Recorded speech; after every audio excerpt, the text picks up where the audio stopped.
You're probably starting out here on Alchemy tutorials and you came to installing Alchemy, the Mac version. So first thing that we're going to want to do is make sure that Git is installed. Let's just click on that and then we can download this command.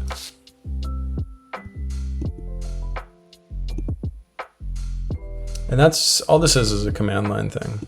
So I'm going to copy that code and we're going to open up a terminal,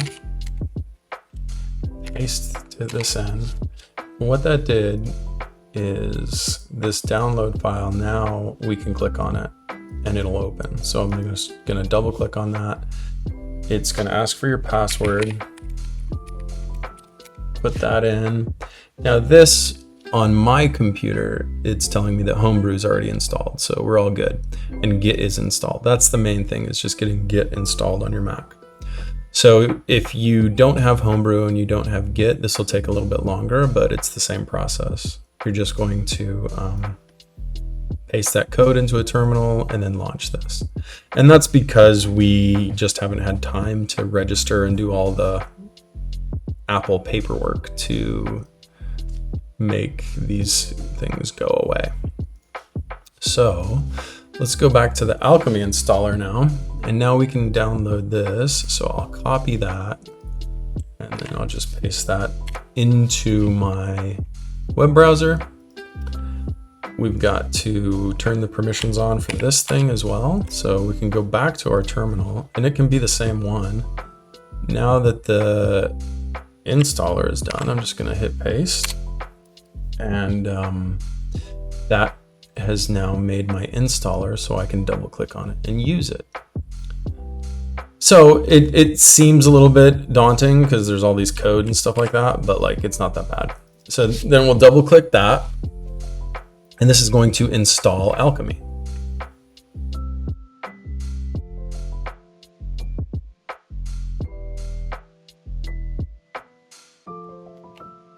All right.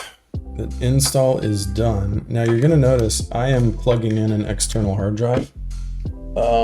You don't have to, but I like to keep all my Alchemy files on a hard drive that's separate from my core Mac, unless I have a pretty big hard drive.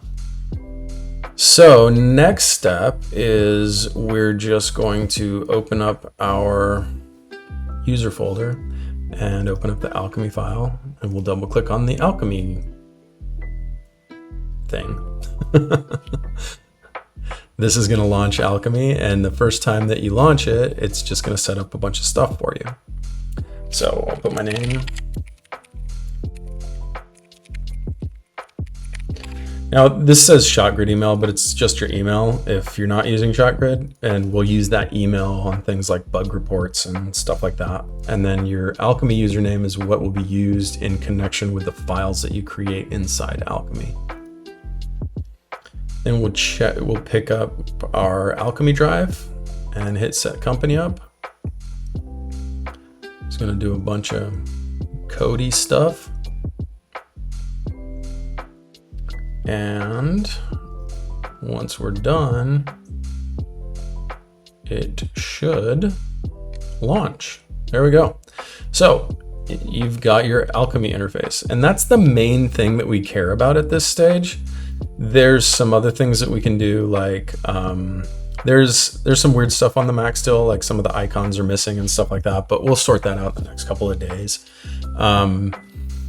But that's success. Like the first go around with this, when you just get it installed, just launching this thing is kind of a miracle.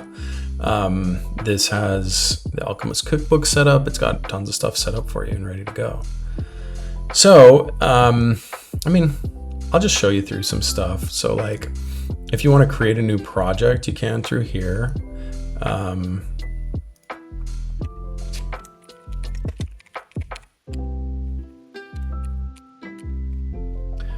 We give them short names, every one of them. It just makes it easier to have a human readable name and then a short name that makes it easier for paths and all other kinds of things.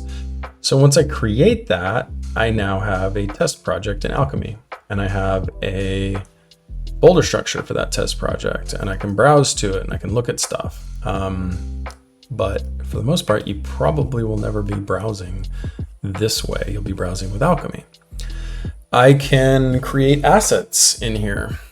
And this is cool, the way Alchemy does this. So if I create a character named Bob, I can automatically create all these tasks for Bob, whether I'm connected to ShotGrid or not. And each one of these tasks can be connected to pipelines within Alchemy's cookbook. So if I hit create, it creates this in the background. Now, the first time that you do this, it doesn't refresh. I'm still working on that. But if you close it and reopen it, it'll do this. I just fixed this on Windows, but whatever. So we'll just relaunch this. And then Bob will be there. All right, so now we got Bob, and Bob we can start tasks and do a bunch of other stuff.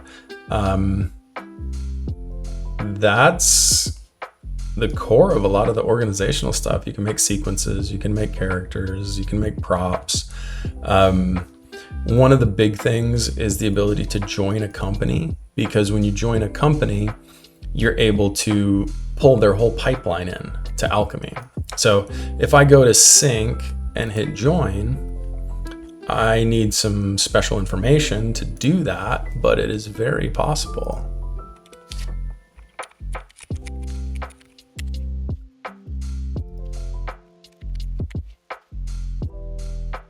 So I've got this invite, and it's got this access key right here. And I can put that in right there. Select an Alchemy file. I have one in downloads. And I don't know. I'm just gonna select this guy as my legacy root. And I'm gonna hit join company. Legacy root's interesting because that is, if you've got a file structure that you've had at the studio for a long time and you still need it for different productions, Alchemy has the concept of a legacy root that keeps files in the old folder structure, and then it has its own folder structure. So the legacy root's really handy for when you need to work between two pipelines. All right, so now we just have to restart Alchemy. So let's do that. I promise you don't have to normally restart this much, but we're doing a heck of a lot of stuff right now.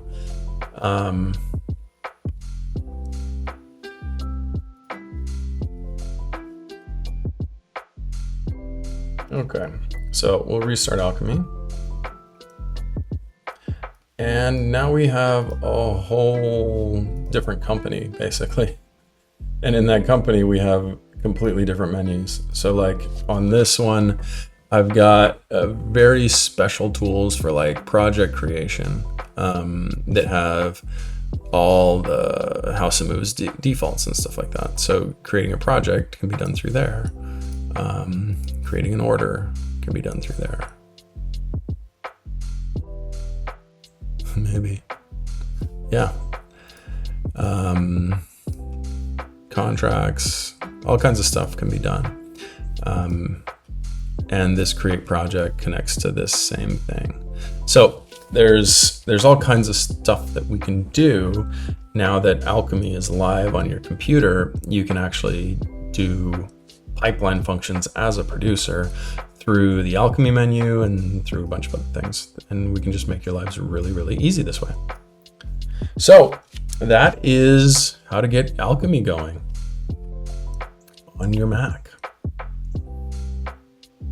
And this is kind of a momentous occasion. This is the first time I've ever had a entire studio pipeline pop onto a Mac, period. It's very, very cool. Alchemy. Automating everything but the art.